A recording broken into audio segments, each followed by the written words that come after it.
prioridades. Por isso eu estou alertando que acolhimento é uma postura ética. Não é piedade, não é filantropia, não é esse amor piegas.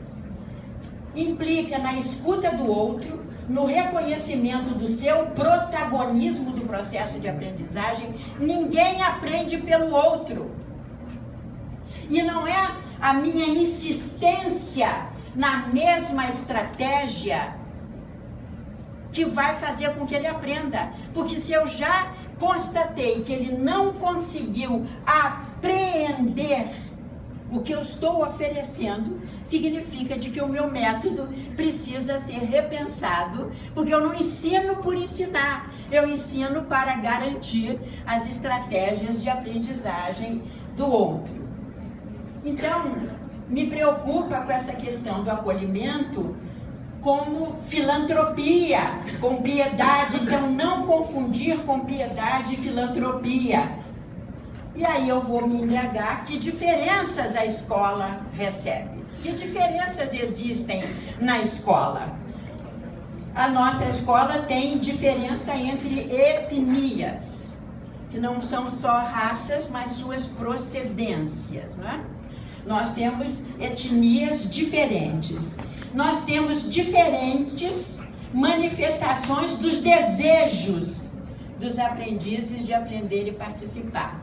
Madalena Freire, filha de Paulo Freire, com muita propriedade, ela nos ensinou que o que move a aprendizagem não é tanto a curiosidade, e sim o desejo de se apropriar daquele conhecimento. Ela trabalhava com psicanálise na educação, e fica logo uma observação de que a psicanálise da educação não se choca com a neuropsicologia, que é a área na qual eu estou atualmente desenvolvendo os meus estudos e as minhas pesquisas.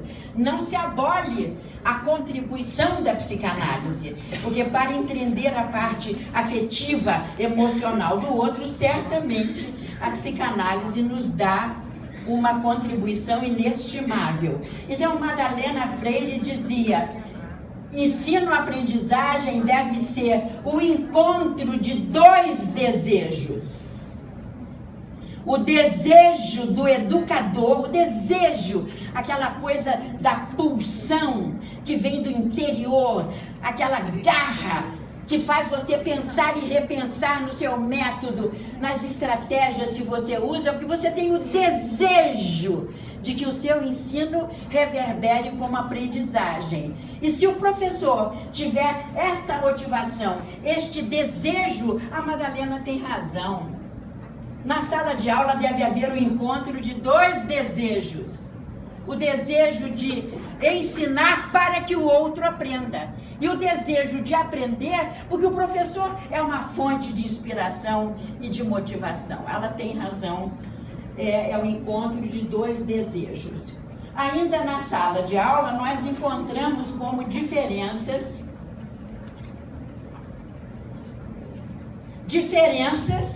nos ritmos e estilos de aprendizagem de cada um. Observe, este aprende escrevendo. Este já aprende lendo e andando. É um estilo. Gosta de ler alto e andar, para lá e para cá. A gente acha, meu Deus, mas como é que ele vai guardar, não é, na memória?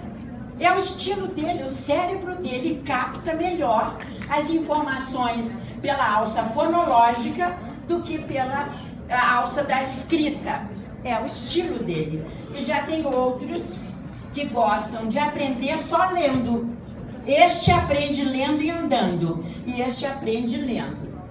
Na verdade, o que eu vou dizer agora, por favor, eu peço licença de compartilhar com vocês os meus estudos mais recentes, que estão na linha da memória de trabalho. A memória de trabalho é um tipo de memória de curta duração e é a memória que vocês todos estão usando aqui. É uma memória que retém por um período de tempo bem curto o que eu estou falando. E como consciência de que a gente retém por um período de tempo curto, a gente sente necessidade de anotar, sente necessidade de rabiscar o livro, botar aquele amarelão no livro, como uma forma de garantir que aquilo que nos parece significativo e importante não vai ficar naquele momentinho. Então, a memória de curta duração, ela tem uma duração curtíssima, quando eu quero telefonar para alguém e não sei o número de cor e não posso levar o papel, eu fico repetindo da hora que eu vejo na minha caderneta até o telefone o número. Essa é a memória de curtíssima duração e vai embora, porque eu não preciso daquela informação para sempre. Quando eu precisar de novo, eu vou no meu livrinho. Agora existe uma outra memória, que é o que eu estou estudando, que é a memória de curta duração operacional. É a memória que eu preciso ter para entender o que me está sendo dito pelo meu educador e até poder fazer as anotações correspondendo ao que ele disse. Eu fui clara? Quando uma criança na sala começa a perguntar muito: o que, professora? A senhora repete? Não entendi. Duas coisas, no mínimo. Tem algum problema de audição. A gente não vai descartar que haja uma disacusia ou uma hipoacusia. Eu estou inteiramente de acordo com a doutora Sara Paim, psicopedagoga que mora na Espanha, embora ela seja argentina, quando ela diz dificuldades de aprendizagem, nós não vamos medicalizar, nem vamos patologizar, mas as pessoas têm corpo e organismo, além do cérebro, que é o órgão da aprendizagem. Se uma criança me pergunta muito o que foi mesmo, a senhora repete, pode ser que ela não esteja escutando bem. E às vezes não está escutando bem, não é por uma disfunção do aparelho auditivo. Às vezes tem cera no ouvido. Já tive inúmeros casos nesses 60 anos, pelas escolas por onde eu ando, nesse Brasil e fora dele, de crianças que vão ao otorrino e tiram verdadeiras pedras da cera que se cristalizou dentro do ouvido. E nós temos histórias nas nossas experiências a esse respeito. Então, é o primeiro passo.